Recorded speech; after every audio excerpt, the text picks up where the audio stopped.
부처님께서 기원정사에서 제자들과 함께 계실 때 한 신도가 찾아와 이런 질문을 올렸습니다. 세존이시여, 인생에서 가장 소중한 관계가 무엇이라 생각하십니까? 부처님께서는 잠시 침묵하시더니 이렇게 말씀하셨습니다. 가장 소중한 관계는 나 자신을 해치지 않는 관계이니라. 독을 품은 사람과 함께하면 결국 나도 독에 물들게 되느니라. 여러분께 질문을 드리고 싶습니다. 지금 여러분의 주변에는 어떤 사람들이 있으신가요? 그 사람들과 함께 있을 때 마음이 편안하신가요? 아니면 무언가 불편하고 지치는 느낌이 드시나요? 오늘 저는 여러분과 함께 인연을 거르는 지혜에 대해 깊이 생각해보는 시간을 갖고자 합니다. 부처님께서 가르쳐 주신 9가지 거쳐야 할 사람들의 특징을 통해 우리가 어떤 관계를 유지하고 어떤 관계를 정리해야 하는지 함께 살펴보겠습니다. 최근 저에게 상담을 요청하신 한 분의 이야기를 들려드리며 시작하겠습니다. 62세의 퇴직 교사이신 김 선생님이 계셨습니다. 평생 교육자로 살아오시며 늘 다른 사람을 먼저 생각하고 베풀기를 좋아하시는 분이셨습니다. 성격도 온화하시고 누구든 받아주시는 넓은 마음의 소유자셨지요. 그런데 최근 몇 년 사이 김 선생님은 깊은 고민에 빠져 계셨습니다. 교직에서 은퇴한 후 여가 시간이 많아지면서 사람들과의 만남도 잦아졌는데 이상하게도 만나고 나면 기분이 좋기보다는 마음이 무겁고 지치는 일이 반복되었기 때문입니다. 스님, 저는 사람들과 어울리는 것을 좋아했는데 요즘은 약속이 있으면 오히려 스트레스를 받아요. 왜 이럴까요? 김 선생님의 일상을 자세히 들여다보니 문제가 보이기 시작했습니다. 먼저 동네 부녀회에서 만나는 한 분이 계셨습니다. 그분은 늘 달콤한 말로 김 선생님을 지켜 세웠습니다. 선생님만큼 품격 있는 분은 처음 봐요. 역시 교육자 출신은 다르세요 하며 칭찬을 아끼지 않았지요. 하지만 시간이 지날수록 그 칭찬 뒤에는 항상 부탁이 따라왔습니다. 돈을 빌려달라. 자녀 취업을 도와달라. 아는 사람을 소개해달라. 칭찬은 미끼였고 김 선생님의 호감을 이용하려는 의도가 숨어 있었던 것입니다. 또 다른 지인은 만날 때마다 다른 사람들의 험담으로 대화를 시작했습니다. 아무개는 정말 이기적이야. 그 사람은 뒤에서 나쁜 말을 해하며 온갖 소문과 비판을 늘어놓았습니다. 처음에는 정보를 공유하는 것이라 생각했지만 점점 김 선생님도 모르게 다른 사람들을 의심하게 되고 부정적인 생각이 늘어나는 자신을 발견하게 되었습니다. 가장 힘든 것은 오랜 친구 한 분이었습니다. 그분은 유독 김 선생님에게만 친절했습니다. 다른 사람들 앞에서는 차갑고 까칠한 모습을 보이다가도 김 선생님과 단둘이 있을 때는 완전히 다른 사람이 되었지요. 처음에는 나를 특별하게 생각해주는구나 생각했지만 시간이 지나면서 그것이 진정한 우정이 아니라 자신의 필요에 의한 것임을 깨닫게 되었습니다. 또한 주변에는 늘 비교하는 사람들도 있었습니다. 우리 아이는 어떤데 너희 손자는? 내 남편은 이런데 너희 남편은? 라며 끊임없이 비교하고 경쟁하려 했습니다. 그런 대화 후에는 김 선생님도 모르게 마음이 상하고 자존감이 흔들렸습니다. 심지어 김 선생님이 어려울 때 도움을 주었던 분들 중에는 그 고마움을 금세 잊고 당연하다는 듯이 행동하는 사람들도 있었습니다. 김 선생님이 암 수술을 받고 힘들어할 때도 안부 하나 묻지 않았던 분들이 있었지요. 스님, 제가 너무 예민한 걸까요? 아니면 나이가 들어서 그런 걸까요? 김 선생님의 고민을 들으며 저는 깊이 공감할 수 있었습니다. 이런 경험 여러분도 해보신 적이 있지 않으신가요?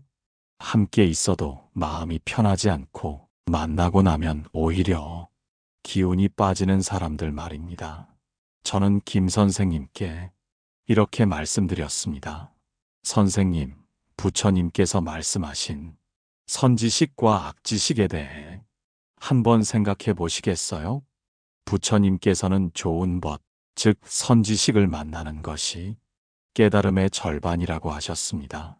반대로 나쁜 벗, 악지식과 함께하면 아무리 수행을 해도 올바른 길에서 멀어진다고 경고하셨지요.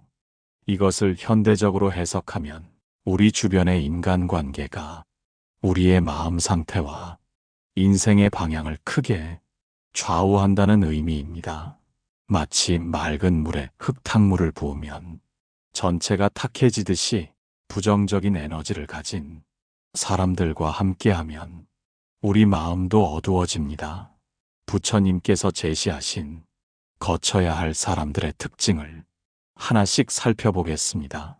첫째, 말이 달콤한 사람을 경계하라.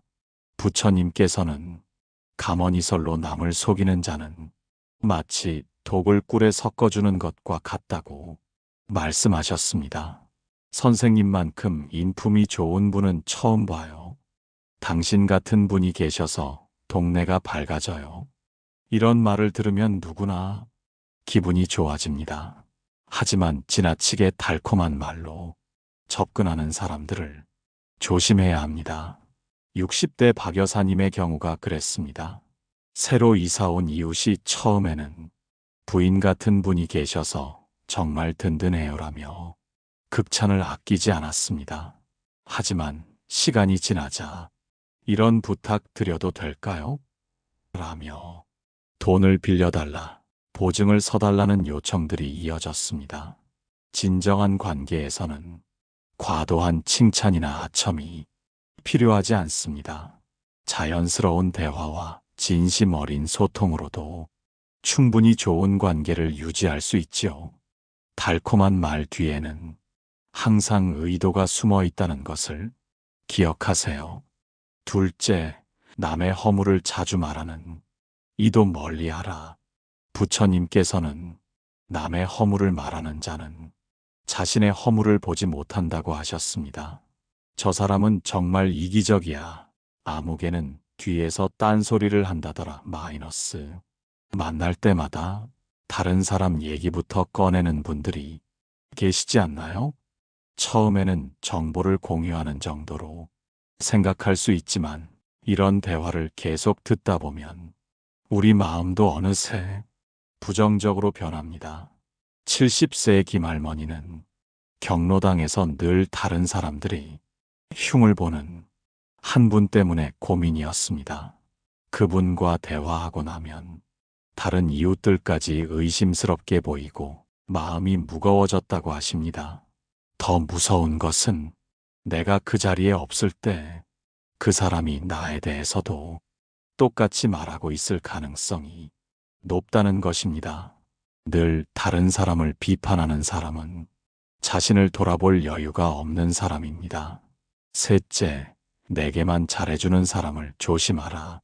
부처님께서는 진정한 자비는 차별이 없으니 모든 중생을 평등하게 대하라고 가르치셨습니다. 당신하고만 이런 얘기해요. 다른 사람들은 몰라도 당신만은 특별해요. 마이너스.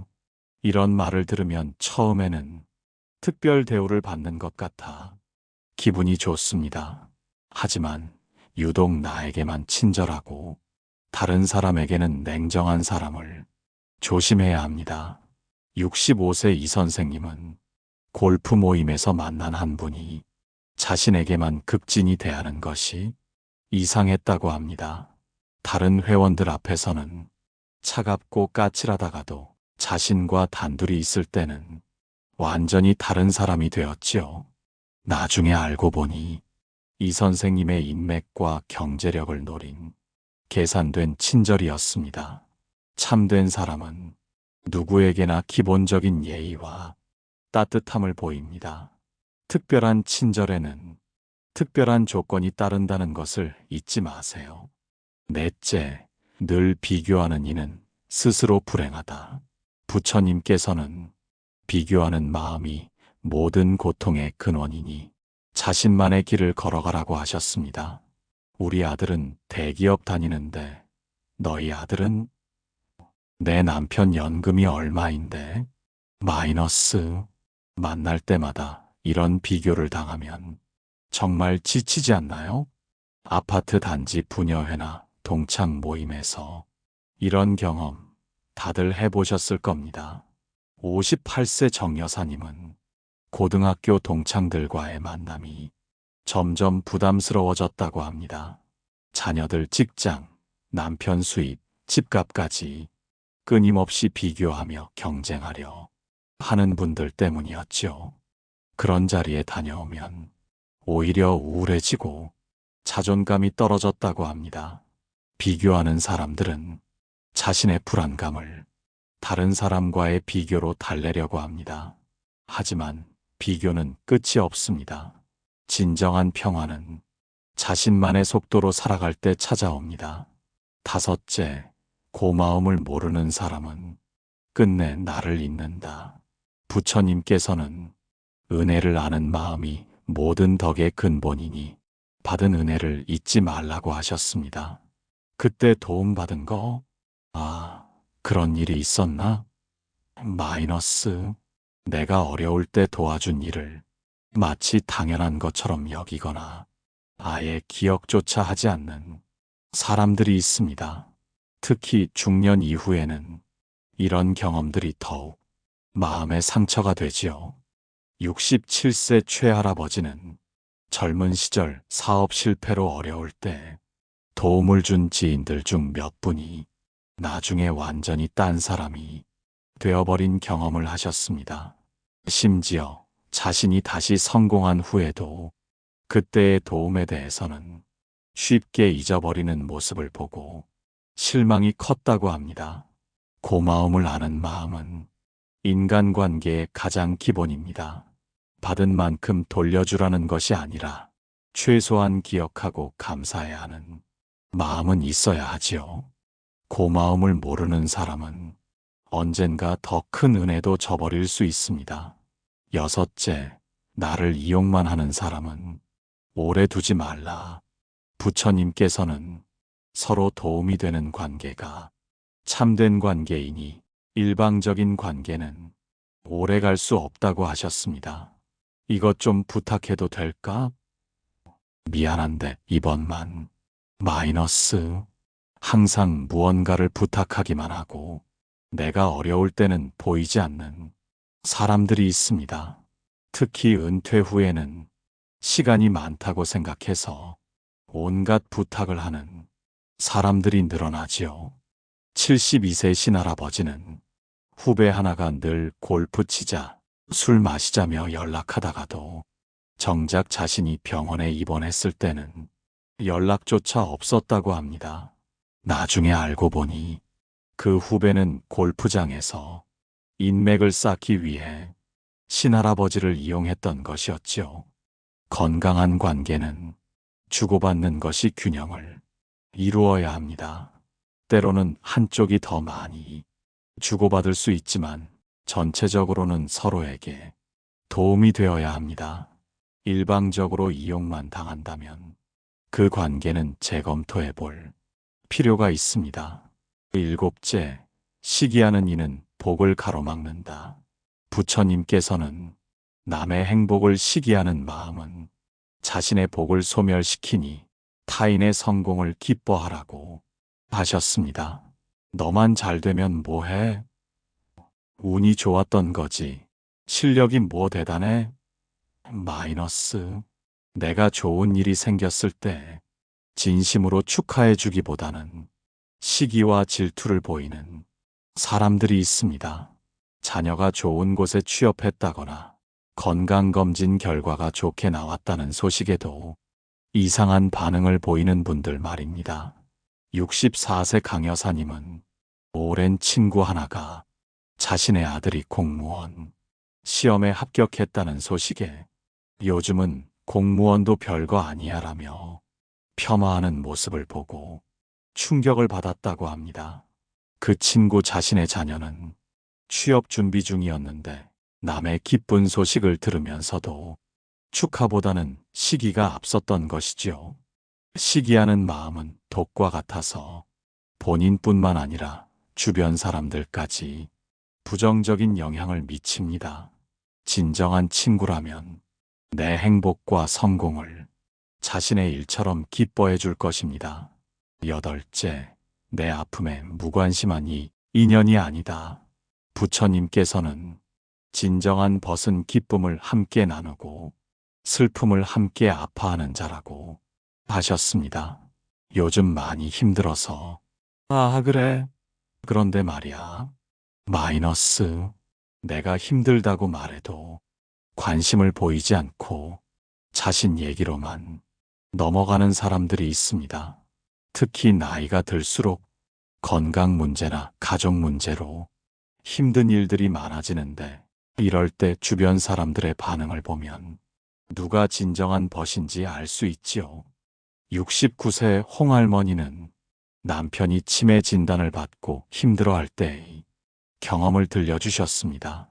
평소 가깝게 지내던 몇 분 중에는 그 소식을 듣고도 그래도 남편이 있어서 좋잖아. 우리는 혼자인데라며 오히려 자신의 처지를 하소연하는 분도 계셨다고 합니다. 진정한 인연이라면 내 기쁨을 함께 기뻐하고 내 아픔을 함께 아파해야 합니다. 내가 어려울 때 외면하는 사람은 결국 진정한 벗이 될 수 없습니다. 아홉째, 함께 있어도 외로운 사람.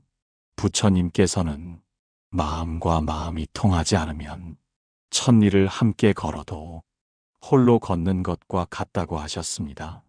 가장 슬픈 경우입니다. 몸은 함께 있지만 마음은 이미 다른 곳에 있는 사람. 대화를 해도 겉돌기만 하고 진정한 소통이 이루어지지 않는 사람들입니다. 스마트폰만 들여다보거나 건성건성 대답하거나 아예 마음의 문을 닫아버린 사람들이지요. 75세 윤할아버지는 오랜 친구들과의 모임에서도 점점 외로움을 느낀다고 하십니다. 함께 앉아 있어도 각자 휴대폰만 보거나 과거 얘기만 반복하며 현재의 서로에게는 관심이 없는 모습을 보고 안타까웠다고 합니다. 몸은 가까이 있어도 마음은 멀어진 관계들이었지요. 이런 사람들과는 아무리 오래 함께 있어도 마음의 교감이 일어나지 않습니다. 오히려 더 큰 외로움만 느끼게 됩니다. 함께 있는 시간이 서로에게 의미 있고 따뜻해야 진정한 만남이라 할 수 있습니다. 김 선생님은 처음에는 그래도 오랜 인연인데 어떻게 관계를 정리할 수 있겠어요? 라며 고민을 표하셨습니다. 저는 이렇게 답변 드렸습니다. 선생님, 관계를 정리한다는 것이 원수가 되자는 뜻은 아닙니다. 다만 나에게 해로운 관계에서는 현명하게 거리를 두는 것입니다. 마치 해로운 음식을 피하듯이 말이지요. 실제로 실천할 수 있는 방법들을 제시해 드렸습니다. 첫째, 경계 설정하기. 달콤한 말로 접근하는 사람들에게는 분명한 경계를 설정합니다. 고맙지만 도움을 드리기 어려워요라고 정중하지만 단호하게 거절하는 법을 배워야 합니다. 처음에는 미안한 마음이 들겠지만 자신을 보호하는 것이 더 중요합니다. 둘째, 대화 주제 바꾸기. 험담을 늘어놓는 사람과 만날 때는 대화 주제를 적극적으로 바꿔보세요. 그런 얘기보다는 오늘 날씨가 참 좋네요. 요즘 뭔가 새로운 취미 활동 하고 계신 것 있어요? 같은 식으로 긍정적인 방향으로 대화를 이끌어가는 것입니다. 셋째, 만남의 빈도 조절하기. 부정적인 에너지를 주는 사람들과의 만남은 자연스럽게 빈도를 줄여가세요. 거절할 때는 요즘 개인적으로 바쁘다, 가족 일이 있어서 같은 이유를 들며 부드럽게 거절하면 됩니다. 넷째, 긍정적인 사람들과의 관계 늘리기. 나에게 좋은 에너지를 주는 사람들과 더 많은 시간을 보내세요. 새로운 취미 활동을 통해 좋은 사람들을 만나거나 봉사 활동을 통해 비슷한 가치관을 가진 분들과 인연을 맺는 것도 좋은 방법입니다. 6개월 후 김 선생님께서 다시 찾아오셨습니다. 표정이 한결 밝아져 계셨습니다. 스님, 정말 신기해요. 몇몇 분들과 거리를 두기 시작하니까 마음이 이렇게 편해질 줄 몰랐어요.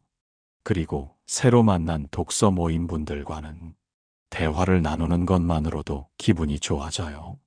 김 선생님은 이제 사람들을 만날 때 이런 기준으로 판단하신다고 하셨습니다. 만나고 나서 기분이 어떤가? 에너지가 충전되는가 아니면 소모되는가? 이 사람과 함께 있을 때 내가 더 나은 사람이 되는 느낌인가? 아니면 작아지는 느낌인가?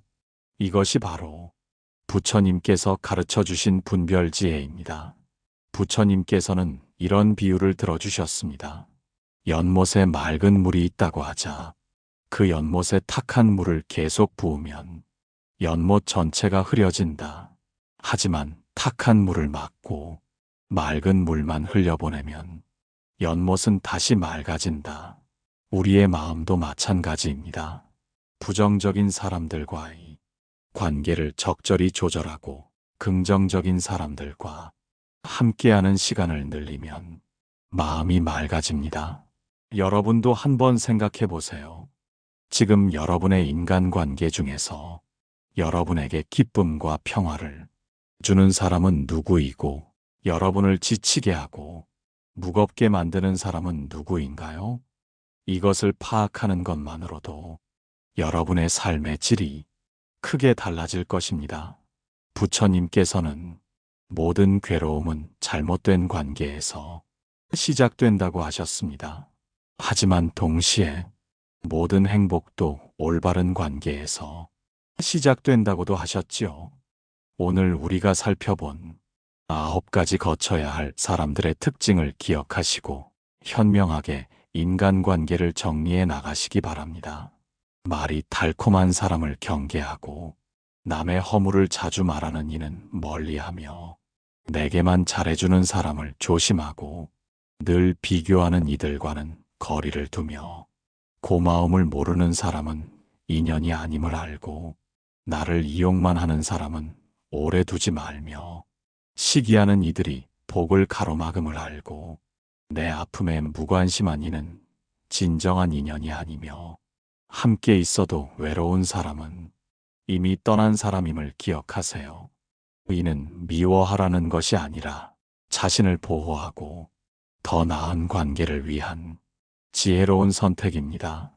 부처님께서 마지막으로 하신 말씀을 전해드리며 오늘 말씀을 마치겠습니다. 지혜로운 자는 좋은 벗을 사귀고 어리석은 자는 나쁜 벗을 따른다. 좋은 벗과 함께하면 덕이 자라나고 나쁜 벗과 함께하면 덕이 무너진다.